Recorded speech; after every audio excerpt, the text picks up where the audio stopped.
What do you argue is the importance of addressing internal adjustment in the euro area? If you look at the Eurozone crisis, then it has basically three major economic issues.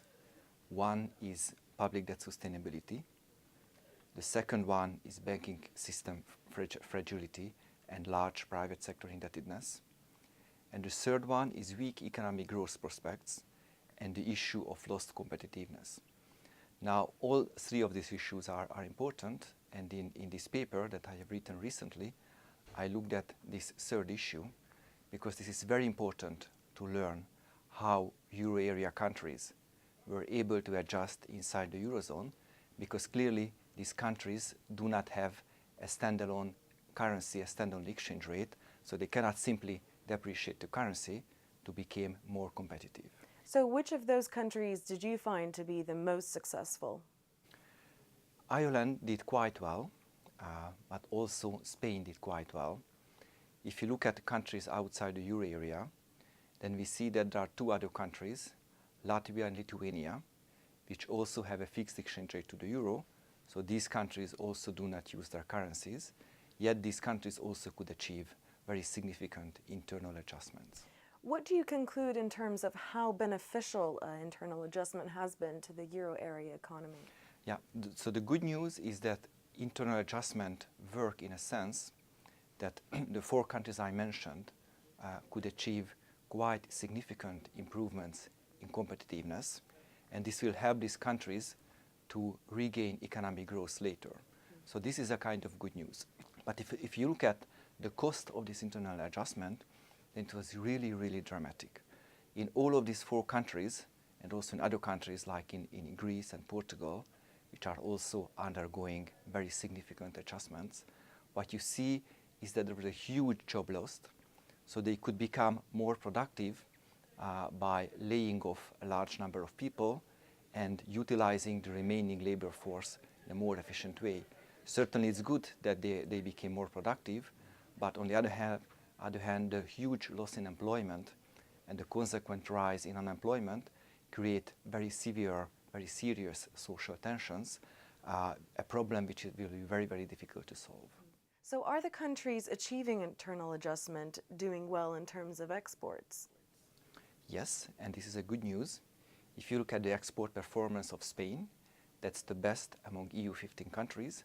Spanish export even doing better than German exports, which is a good news. Also exports in Ireland and even in Portugal are doing rather well. So this suggests that the external adjustment of these countries is not hopeless, as portrayed by a large number of American commentators. So some adjustment is happening, export growth is happening, which is good news, but still more needs to be done and more adjustment needs to be done, because these countries overperform the core euro countries like Germany and Netherlands, only just a small margin, and I mean they need to gain more competitiveness and have an even better export performance. So how should both adjusting and non-adjusting Eurozone countries proceed from here? There are issues related to both the adjusting countries and also to the rest of the euro area.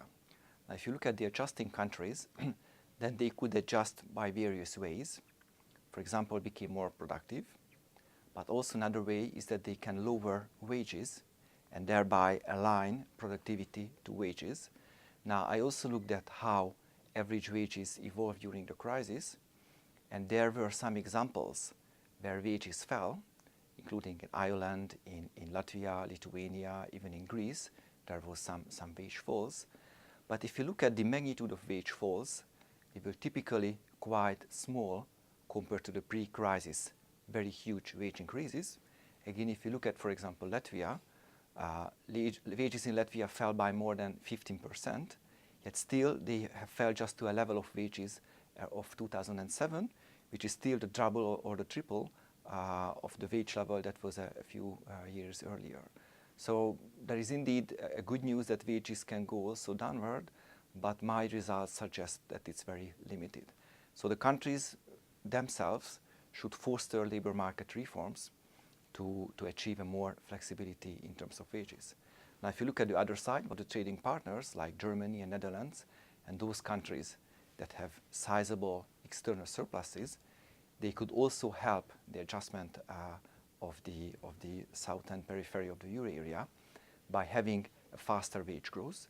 And I think this has already been understood. Mr. Schäuble, the Minister of Finance of Germany, already said some weeks ago that a somewhat higher wage increase in Germany is warranted, because in the past decade there was a very small or even very limited wage growth only in Germany.